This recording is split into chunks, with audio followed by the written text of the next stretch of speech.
Alright, these are gonna be the best wings you ever made, or at least it's gonna be in your top 100, I can promise that. Take a screenshot here of the ingredients list, or check the description list below for all details. To start off, we're gonna take about 20 half wings, we use the Kirkland one, and add 3 tablespoons of cornstarch. The cornstarch will help make the wings get crispy. It will dry out the wings, if you will. It will do its magic, it will do its science. Yes, science! So make sure the wings are fully covered in the cornstarch and put it in the fridge for about 15 minutes. And now you can preheat the oven to about 400. In the meantime, we're going to create the lemon pepper sauce. It's going to be very juicy. We're going to take 3 lemons, juiced and zested, 1 tablespoon of garlic powder, some pepper, some salt. We use some crushed red pepper for a little bit of a kick, but it won't be too spicy with this one. Some basil, some thyme. But you can go wild here. You can use any seasoning you have, you like usually at home. Add it in. Here's the lemon zest. If you don't like lemon, I'm not sure what to tell you. Maybe go to the doctor, check yourself out for lemon deficiency. And it'll be liquid like that, that's completely normal. After 15 minutes have been over, get the wings back out. Put the lemon juice in. For this part, maybe use gloves if you don't want any salmonella poisoning. Mix it up. Make sure the wings are fully covered in the juice. Just like that. And now get a cooking tray with parchment paper. Parchment paper will be oven safe up to 425, so don't worry about it.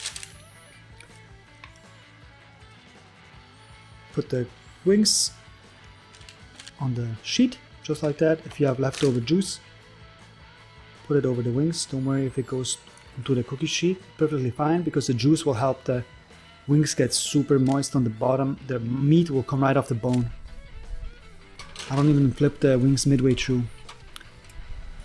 50 minutes, 400 Fahrenheit, that's about it. Now you can just go relax, do some Netflix and chill, or play your favorite video game, whatever you need to do. Wrong. We're gonna prepare the creamy sauce. It's gonna be a yogurt sauce. We're gonna take about 1 cup of Greek yogurt, 1 garlic minced, some pepper, some salt, some dill weed. We're gonna take a lemon again, zested and juiced. Mix it all up nicely. Try your own creation. Taste it. If you don't like it, add a little bit more. We added some more pepper flakes, pepper, some little bit more salt, because the yogurt will take away some of the seasoning. And the texture will be perfect for the wings. It will be something like this. Perfect. Put it into the fridge. Bonus tip. Clean your wooden cutting board with the leftover lemon. Use some salt, use the leftover lemon, clean your board. After 50 minutes, we're gonna check the wings. They don't look bad, but I want it crispier. So I'm gonna put the oven on broil, on high, for about 5 minutes. Keep an eye on the wings, you don't wanna leave them alone because they might burn very fast. Voila, after 5 minutes have been passed, it's perfectly crispy on the top, super juicy on the bottom. The meat will fall off right off the bone when you put it in your mouth. That's what she said. That's pretty much it. Now you can just serve it together with the sauce and enjoy.